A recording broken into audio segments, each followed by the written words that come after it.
बच्चों, आप सबको कालिया मर्दन की कहानी पता है ना?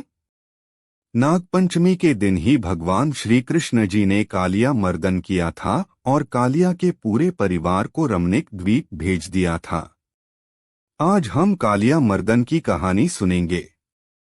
आज हम भगवान श्री कृष्ण के बचपन की एक कथा सुनते हैं। आप तो जानते ही हैं कि भगवान श्री कृष्ण को मारने के लिए उनके मामा कंस ने अनेक राक्षस भेजे थे, परंतु श्री कृष्ण तो भगवान थे, उनसे भला कोई राक्षस कैसे जीत पाता। कंस के द्वारा भेजे सभी राक्षसों को कृष्ण ने बचपन में ही मार डाला था। उस समय भगवान श्री कृष्ण नंदगांव आकर रहने लगे थे। यह गांव यमुना नदी के किनारे बसा हुआ है। यमुना नदी में कालिया नाम का एक विषैला सर्पराज अपने परिवार के साथ रहता था।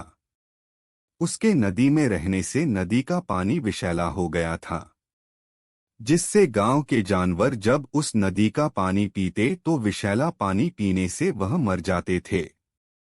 नंदगांव के लोग भी नदी का पानी नहीं पी पाते थे। गांव में हाहाकार मचा हुआ था। भगवान श्री कृष्ण छोटे से थे, परंतु वह ब्रज में रहने वाले सभी जीव जंतुओं और नंदगांव के लोगों की पीड़ा को जानते थे। विषैले सर्पराज का अंत करना ही एकमात्र उपाय है, यह उनके ध्यान में आया। एक दिन भगवान श्री कृष्ण ग्वालबालों के साथ यमुना जी के तट पर गेंद खेलने पहुंचे। छोटे से कन्हैया मित्रों के साथ गेंद खेल रहे थे। गेंद खेलते खेलते भगवान श्री कृष्ण ने गेंद को यमुना नदी में फेंक दिया। यह उनकी एक बाल लीला ही थी। अब सभी ग्वालों ने सोचा कि गेंद तो नदी में गिर गई, अब तो हम खेल नहीं पाएंगे। ऐसी स्थिति में सभी ग्वालबाल गेंद के लिए निराश हो गए और सभी कहने लगे कि अब हम कैसे खेलेंगे।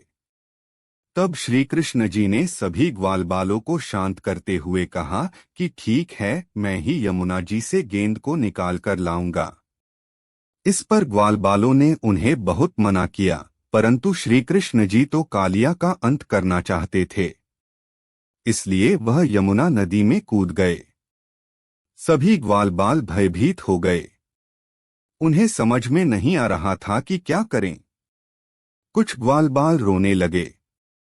कुछ ग्वालबाल नंद भवन अर्थात कन्हैया के घर गए और उन्होंने माता यशोदा, नंद बाबा और गोप गोपिकाओं को बताया कि कान्हा यमुना जी में कूद गए हैं। यह सुनकर माता यशोदा, नंद बाबा और सारी गोप गोपिकाएं कन्हैया की चिंता में यमुना जी के तट पर भागे।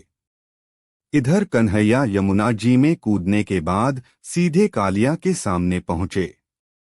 उन्होंने उसे यमुना नदी छोड़कर अन्य स्थान से कहीं और जाने के लिए कहा, परंतु कालिया सर्प नहीं माना। उसने भगवान श्री कृष्ण को छोटा सा बालक समझा तथा उन पर वार करने को तैयार हो गया। तब कन्हैया ने अपने बल से कालिया के साथ युद्ध किया तथा उसको परास्त कर दिया। इसी को ही हम सब कालिया मर्दन कहते हैं। हार जाने पर कालिया नाग श्री कृष्ण जी की शरण में आया और उसने भगवान श्री कृष्ण जी से क्षमा मांगी। भक्तवत्सल भगवान ने कालिया नाग को क्षमा कर दिया और कहा कि तुम यह स्थान छोड़कर सागर के मध्य स्थित रमणीक द्वीप पर चले जाओ, वहां के राजा बनकर रहो। तब कालिया ने कहा, हे प्रभु, वहां तो आपका वाहन गरुड़ मुझे जीवित नहीं छोड़ेगा।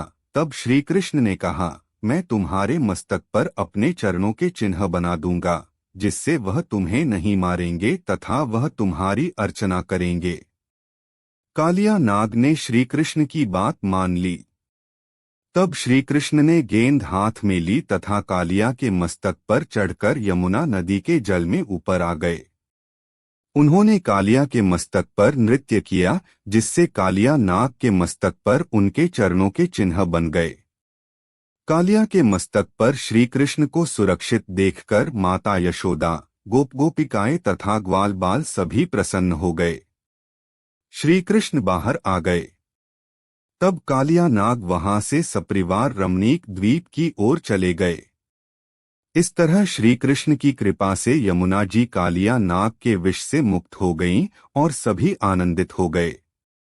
बच्चों, जब श्री कृष्ण जी यमुना जी को कालिया नाग के आतंक से इतनी छोटी आयु में ही मुक्त करा सकते हैं, तो वह हमारे सभी कष्टों को भी क्षण मात्र में दूर कर सकते हैं। अतः हमें उनकी शरण में जाना चाहिए।